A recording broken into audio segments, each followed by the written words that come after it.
Então, turma, nós vimos que para uma determinada configuração eletrônica, eu posso ter termos espectroscópicos diferentes, dependendo dos valores de ml e ms para as configurações possíveis, né? As configurações possíveis de ml e ms. E essas configurações possíveis, cada uma delas corresponde a uma função de onda diferente, dada por um determinante de Slater. E que, por sua vez, a função de onda a gente já viu, é a autofunção de L ao quadrado e S ao quadrado. E cada estado desse corresponde a uma certa energia. Tá? Então, a importância de você determinar esses termos espectroscópicos é que cada um deles corresponde a uma função de onda que, por sua vez, corresponde a uma determinada energia. Então, embora seja possível calcular, a gente viu, né, que usando o método de Hartree-Fock, o método do campo autoconsistente, a gente consegue resolver a equação de Schrödinger e calcular a energia de cada estado, mas existe um conjunto de regras empíricas que nos permitem ordenar as energias de cada um desses termos sem você ter que calcular a energia. E essas são 3 regras empíricas que foram formuladas pelo espectroscopista alemão Friedrich Hund. São as famosas regras de Hund. Tá? Então, vocês também já devem ter ouvido falar lá do ensino médio, química geral, das regras de Hund, né? Que é o quê? Quando você vai preencher você vai botar lá o NP2 que a gente viu, né? A gente via dessa maneira aqui simplista a regra de Hund. Cadê meu? Não tô vendo que tá verde. Deixa eu ver aqui. Tá aqui. Então a gente viu de uma maneira simplista, né? Que a gente, quando ia distribuir em ordem crescente de energia, né? Os elétrons. A gente, se eu vou colocar 2 elétrons aqui no P, o primeiro eu vou colocar aqui e o segundo eu vou colocar aqui, né? Não vou colocar no mesmo orbital, porque eu sei que tem mais energia. Só que tem muito mais nas regras de Hund do que isso aqui, tá? Então, quais são as regras de Hund? São as seguintes, ó. O estado com maior valor de S é o mais estável, é o que tem a menor energia. Esse é aquele caso lá da química geral. O maior valor de S significa que eu tenho mais elétrons desemparelhados, tá? E a estabilidade decresce com a diminuição de S. Então é mais estável, tem menor energia, aquele que tem maior valor de S. Quanto menor o valor de S, menor estabilidade, maior energia.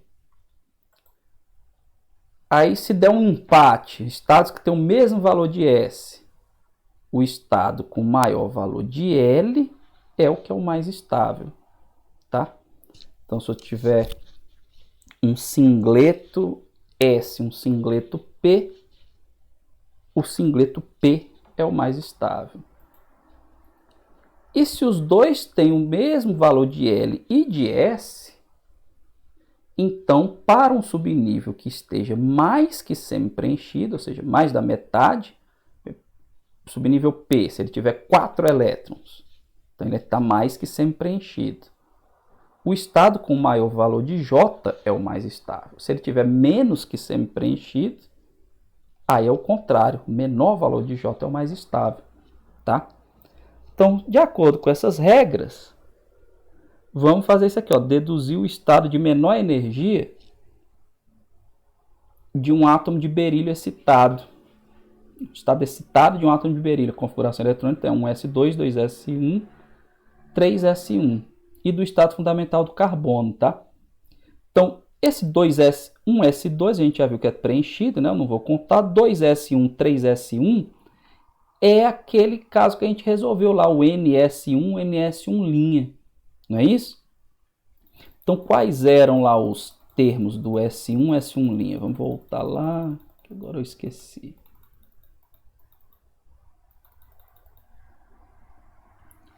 S13 e S10, né? É um tripleto 1 e um singleto 0, não é isso? Então, voltando lá, meu átomo de berílio, no estado excitado, ele é isso aqui, né? Voltamos, S13 e S10. Aqui 1 e aqui 0, né? Então, qual dos dois tem menor energia aqui, pelas regras de Rand? Primeiro, quem tem o maior valor de S. Então, aqui já tem S diferente, né? Aqui eu tenho o S igual a 1 e aqui o S igual a 0. Então, o estado tripleto é o mais estável. Esse aqui é o mais estável, tá? Esse aqui é o mais estável. É o estado de menor energia. E o carbono que a gente viu lá? Quais são os estados que a gente viu? A gente viu isso aqui, né? D1, 2. Aí P3, 0. 1 e 2. E aqui o S0, né? Então, colocando em ordem crescente. Quem tem a menor energia? Quem tem o maior valor de S. Então, esses aqui têm a menor energia, né? Aí depois, qual é a próxima regra? É quem tem o maior... Vamos olhar aqui para não fazer besteira, né? Com o mesmo valor de S, o estado com maior valor de L é o mais estável. Só que aqui, os três têm o mesmo valor de L, né? Que é P. Aí depois eu vou olhar para o J. O que eu faço com o J? Quando ele está mais que semi-preenchido, o maior valor de J é o mais estável. Mas como aqui é P2, ele está menos que semi-preenchido. Então, o menor valor de J é o mais estável. Então, quem é o menor valor de J? É o P0, né? Então, vou colocar aqui, o primeiro é o P0, depois é o P1, depois é o P2, certo? Aí, entre esse aqui e esse, o valor do S é o mesmo. E aí, quem tem o maior valor do L? É o D, né? Então, depois vem esse aqui, D1, 2. E, por último, esse aqui. Então, essa é a ordem crescente, né? Dos termos espectroscópicos, ordem crescente de energia para o átomo de carbono, tá certo? Então, maior valor de S, depois maior valor de L, é o mais estável, e depois o menor de J, porque está menos que semi-preenchido. Tudo bem? Então, quando a gente vê a equação de Schrödinger para o átomo de hidrogênio, a gente viu que a energia eletrônica dependia, na ausência de um campo magnético, a gente viu isso lá, dependia apenas do número quântico principal, né? Dependia do N apenas. Por isso que o 2s e o 2p é degenerado, os 3 orbitais p são degenerados. Só que isso se eu desconsiderar o acoplamento spin-órbita, que a gente viu também lá no assunto anterior que eu mostrei para vocês, né? Que o elétron girando, né, naquela órbita, ele gera um campo magnético que altera o spin. Então, esse acoplamento spin-órbita, ele altera também a energia do elétron. Então, a gente já viu isso lá no capítulo anterior, e viu que isso muda um pouco a energia. E aí, quando você usa uma espectroscopia de resolução mais alta, você consegue ver esse fato no desdobramento de linhas. A gente viu isso no efeito Zeeman, que eu mostrei para vocês, tá certo? Então, tá aqui um exemplo do que acontece com o átomo de hidrogênio, tá? Com o átomo de hidrogênio, ó. Essas energias que estão aqui são em relação ao estado fundamental. Então, o estado 1s, né? O termo espectroscópico é esse aqui, o S2, 1,5, tá? Eu tenho um elétron só, não é isso? Então, meu J aqui é 1,5, porque o L é 0 e o S é 1,5. E a multiplicidade aqui, 2 vezes 1,5 mais 1 dá 1, não é isso? Então, aqui a minha energia é 0, estado fundamental. O 2P, eu tenho dois termos, ó, esse P2 1,5 e P2 3,5, tá? E eles têm essas energias aqui. A energia do 2S está intermediária entre o P2 1,5 e o P2 3,5. Então, você vê aqui que esses orbitais aqui, na verdade, não são degenerados. Depende da resolução que você está olhando, tá? Depende da resolução. Então, tem uma diferença aqui pequenininha, tá vendo? Aqui, a energia em centímetro a menos 1, 82.258.917. Aqui, ó, 258.942. Aqui, 259.272. Então, tem uma pequena diferença que a gente observa quando a gente analisa as linhas do espectro, tá? Quando a gente analisa as linhas do espectro, a gente vê que essa linha se desdobra. Essas linhas se desdobram. Por que que isso acontece? Isso acontece porque que eu tenho essas energias diferentes. Porque quando eu vou construir o Hamiltoniano, além dos termos de energia cinética e eletrostática que a gente viu, de Coulomb, né, o potencial de Coulomb, existem também termos magnéticos e de spin. Tem valores menores, mas eles existem, tá? Dentre esses termos, o mais importante é o da interação spin-órbita, que representa a interação entre o momento magnético associado ao spin de um elétron com um campo magnético gerado pela corrente elétrica produzida pelo movimento orbital do elétron, aquilo que eu acabei de falar, né? A gente viu até aquela figura lá que tinha um L, um S, a gente viu o J, né, que formava aquele cone, não é isso? Formava aquele cone.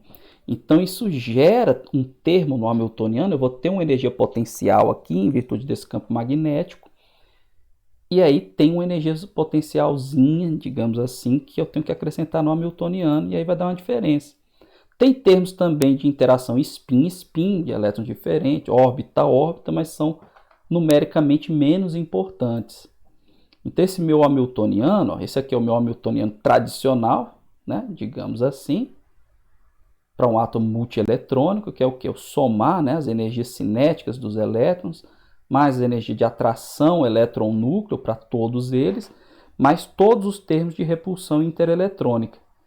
Além disso, desses termos, eu tenho esse termo aqui, que representa esse potencial gerado pelos momentos angulares.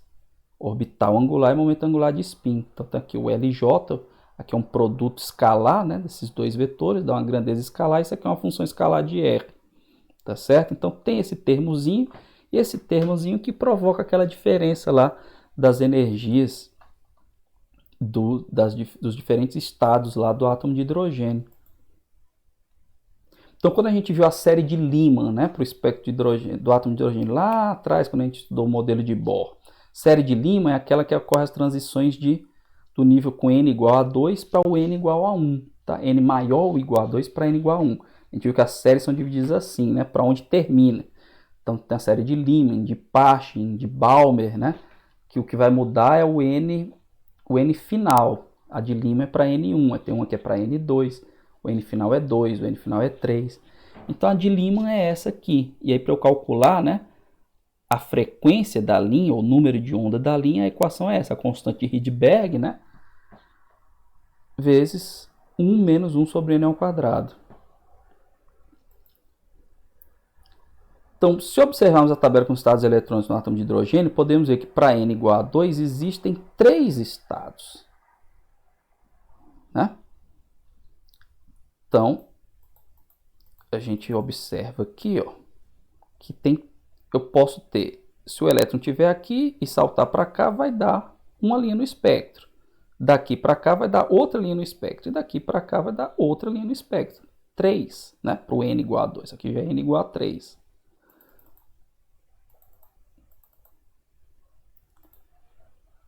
Só que só 2 dessas transições são permitidas para o estado fundamental. Somente as transições do P para o S são permitidas. Por que que isso acontece? Por causa das regras de seleção. Por causa das regras de seleção, que a gente viu também no capítulo anterior. Quais são as regras de seleção que a gente viu? A gente viu que as regras de seleção são ΔL é mais ou menos 1, ΔS é 0 e ΔJ é 0 ou mais ou menos 1. A gente viu a questão da paridade, a questão da conservação do momento angular, tá? Então, por que que eu não posso, por que que eu só tenho como transições permitidas aqui do P para o S? Porque o ΔL é 1, né? Por que que não pode daquele S para o S? Porque porque o ΔL vai dar zero, aí a transição é proibida. Então, as transições para o estado fundamental só podem ocorrer do P para o S. Por isso que eu só posso ter, para cada nível de energia, eu não posso ter do D para o S também, porque aí vai dar 2, né? A diferença, eu vou voltar lá, olhar na tabela de novo aqui, ó. Minha tabela de novo, ó. Eu podia ter aqui do 3D para o estado fundamental, mas não posso, porque do D para o estado fundamental, o ΔL vai dar 2. Então, eu só posso ter do P para o S. Do P para o S, opa, passei demais. Do P para o S, eu tenho dois P's possíveis, né? P1 meio e P3 meios. E aí eu tenho, para cada transição da série de Lyman, num espectro que não tem uma resolução tão alta, a gente observava uma linha, cada linha dessa se desdobra em duas linhas. Então, nenhuma outra transição para o estado fundamental 1s2, 1,6 é permitida. Tá? Então, como eu falei, se a gente ignorar o acoplamento spin-órbita, a gente vai ver uma linha só, né, na transição do N2 para N1, que usando lá a equação de Rydberg, a gente chega nessa frequência aqui. Só que com acoplamento spin-órbita, a gente vê que tem duas, é só olhar na tabela, né, como o S2, 1,6 é zero, exatamente o valor que está lá na tabela, que são essas duas frequências aqui, do P1,6 e do P3 meios, tá? Esse par de linhas no qual se desdobra a linha lá no espectro de hidrogênio é chamado de dubleto, tá? E aí, em alta resolução, podemos detectar que a primeira linha da série de Lyman é um dubleto, se divide em duas. Na verdade, todas as transições, né, do n igual a 3 para n igual a 1, n igual a 4 para n igual a 1, são dubletos. Porque para cada valor de n, eu tenho esses dois estados P. E a transição só pode ser do P por S. Então, quando você tem um espectro de alta resolução, você consegue observar, né, que cada linha se desdobra em duas. Isso aí a gente vê no efeito Zeeman. E aí esse aumento na complexidade espectral causado pelo acoplamento spin-órbita é chamado de estrutura fina. Né? Estrutura fina, porque como você der um zoom lá na linha do espectro. Tá bom? Então, um exemplo aqui, calcular as frequências das linhas na transição 3D, aqui do 3D, né, esse estado D2 para o estado P2, tá? Aqui já não é mais para o estado fundamental. Essa transição aqui, ela é permitida, porque o ΔL é igual a 1. ΔL igual a 1, tá? Aí, o que vocês vão fazer? Vocês vão olhar lá na tabela, tá? Vou deixar como exercício aqui para vocês. Quais são os valores de energia para esse D2 e P2. Aí vocês têm que observar que termos que tem para o P e para o D, e aí calcular a frequência dessas linhas na transição, tá bom? Então, deixei aqui para fazer como exercício, tá? E aqui a gente observa esse resultado. Aqui já eu estou dando a resposta, tá? Mas aí depois vocês fazem esse cálculo para confirmar. Então, as transições permitidas são essas aqui, ó. Da D3 meios para P1 meio. Por quê? Porque o ΔJ aqui é igual a 1, tá? ΔJ aqui é igual a 1. Eu não posso ter uma transição das 5 meios para 1 meio, porque o ΔJ aqui deu 2. Agora eu posso ter das 5 meios para 3 meios, né? Então aqui tem outra transição permitida. E posso ter da D3 meios para P3 meios, porque aqui o ΔJ é 0. O ΔJ pode ser 0, pode ser 1 e pode ser menos 1. Então, essa desse D aqui para esse P não é permitida. Então, das 4 possíveis, 3 são permitidas. Aí vocês vão calcular os valores dessa transição olhando lá na tabela, tá bom? Então, essa diferença aqui é que você veria num espectro sem ser de estrutura fina, tá? E no espectro de estrutura fina você vê que você tem essas três linhas aqui, a diferença aqui de 0,33 centímetros a menos 1. Por isso que é de estrutura fina, né? Aqui em diferença pequena, o espaçamento entre as linhas, tá bom? Aqui, turma, a gente tem a tabela para os primeiros níveis de energia para o átomo de sódio, tá? Então, fala aqui que é uma reimpressão da tabela de Moore, Charlotte Moore, se eu não me engano, o nome dessa cientista que fez uma tabela com esses valores espectroscópicos aqui, tá? Então você tem aqui, ó, 3S, acho que eu vou aumentar o zoom aqui para a gente ver mais, para ver se melhora aqui, né? Então, ó, você tem aqui, ó. Então começa do 3S, né? Porque o sódio é um S2, eu coloquei aqui, né? Um S2, 2S2, SP6, 3S1. Então no 3S eu tenho esse estado, S2, J igual a 1 meio. Aí o 3P, P2, J igual a 1 meio, J igual a 3 meios. Parecido com o que a gente viu para o hidrogênio, né? Aqui você considera o 3S o zero, que é o estado fundamental. E aqui os valores, e aí você tem o espectro, né? Os valores que são observados no espectro do sódio. Aqui, deixa eu voltar aqui para... Aqui é o gráfico com as transições permitidas, tá? O gráfico com as transições permitidas. Vou aumentar o zoom aqui de novo para a gente ver melhor.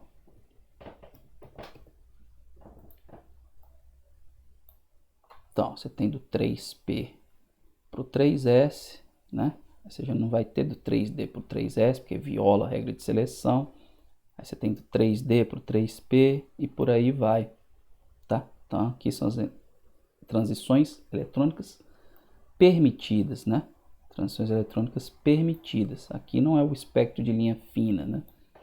Porque eu não estou mostrando todos os estados P, nem todos os D, eu estou considerando o 3P aqui com a mesma energia, tá certo? Não, se bem que dá para ver aqui que é diferente, tá? Tá dando diferente aqui. Aqui um exemplo, tá, turma? Calcule os comprimentos de onda das duas linhas do dubleto associado à transição P2, S2 no átomo de sódio. Compare seus resultados com os da figura contendo a transição do sódio. Então, como que você vai calcular essas duas transições aqui, os comprimentos de onda? Se você olhar na tabela, deixa eu olhar aqui na tabela, tem que aumentar o zoom, senão eu não consigo ver. Você vai ver o seguinte, ó. Aqui também ela já colocou só os termos das transições permitidas. Então aqui, ó, você tem 19.956, 183. Esse é a primeira linha. E aqui a outra, 19.973,379. Tá? Para calcular, também eu vou deixar como exercício aqui para vocês, tá, pessoal? Para calcular esse comprimento de onda, o que está lá é o número de onda, né? Em centímetro a menos 1. Está lá o número de onda em centímetro a menos 1. Aí você vai calcular o comprimento de onda, que é 1 sobre aquele valor, tá? 1 sobre lambda. 1 sobre 1 sobre lambda, né? Que vai dar o lambda, tá? E aí você vai comparar com o valor da figura aqui que está em angstrom. O valor da figura aqui está em angstrom, tá? Deixa eu mostrar aqui. Então, tá vendo? 5.889,9 angstrom aqui. 5.895,9 angstrom. Tá certo? E aí, quando você comparar esses resultados, você vai ver que vai dar um pouquinho diferente. Por quê? Porque o valor que você calcula, teoricamente, é para a transição ocorrendo no vácuo. Tá? É para a transição ocorrendo no vácuo. E o valor experimental foi medido na presença do ar. Então você tem que considerar a permissividade o índice de refração do ar, tá? Que é 1,00029, se eu não me engano. Então, por isso que dá essa pequena diferença, tá? E aí, esses comprimentos de onda, 5.800 e alguma coisa angstrom, estão no amarelo, por isso que é chamada a linha amarela do sódio, né? Emissão no amarelo do sódio, porque esse comprimento de onda corresponde ao amarelo, tá bom? Esse aqui, turma, é o diagrama de transições do hélio, tá? Então, nesse diagrama aqui desconsiderando os desdobramentos spin-órbita, a gente pode observar o seguinte, que a gente tem esses conjuntos de linhas aqui que sobrepõem. Por que eu tenho esses conjuntos diferentes de linhas aqui? Eu tenho esses conjuntos diferentes porque aqui eu estou considerando que os dois elétrons estão no mesmo orbital. Essa configuração aqui, pessoal, é a tradicional, digamos assim. Eu tenho isso aqui, tá? É o estado singleto. Já esse estado aqui, ó, tá vendo que é tripleto? Esse estado tripleto é esse aqui, tá? Os dois para cima, os dois para baixo. Então esse é o estado singleto, esse é o estado tripleto. Então essas são as transições quando o meu estado de menor energia é o estado singleto e essa aqui é as transições quando é o estado tripleto, tá? O que a gente observa daqui, ó? Eu tenho os dois conjuntos de transições, né? Que eu falei para vocês, singleto e o tripleto. Só que as transições elas só ocorrem dentro de um mesmo conjunto, elas não ocorrem entre um estado em um conjunto e o do outro. Por quê?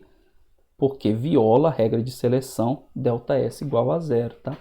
Então eu não posso ter uma transição no átomo de hélio de um estado tripleto para um estado singleto, porque aí o ΔS não vai ser zero.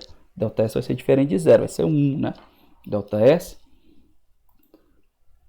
Então, você observa esses dois conjuntos de linhas aqui. Essas regras de seleção, elas são úteis apenas quando o acoplamento spin-órbita é pequeno. E quando é que esse acoplamento spin-órbita é pequeno? Em átomos com números atômicos baixos, como é o caso do hélio. Esse número atômico pequeno é cerca de 30. A partir daí, esse acoplamento spin-órbita é maior e as regras de seleção são quebradas. À medida que esse número atômico cresce, as regras de seleção falham. E aí você consegue observar essa transição tripleto-singleto. Por exemplo, no átomo de mercúrio, você consegue observar essas transições entre estado singleto e tripleto. Tudo bem, pessoal? Então, turma, é isso que eu tinha para falar para vocês sobre os átomos multieletrônicos e a gente encerra aqui o nosso conteúdo, tá bom?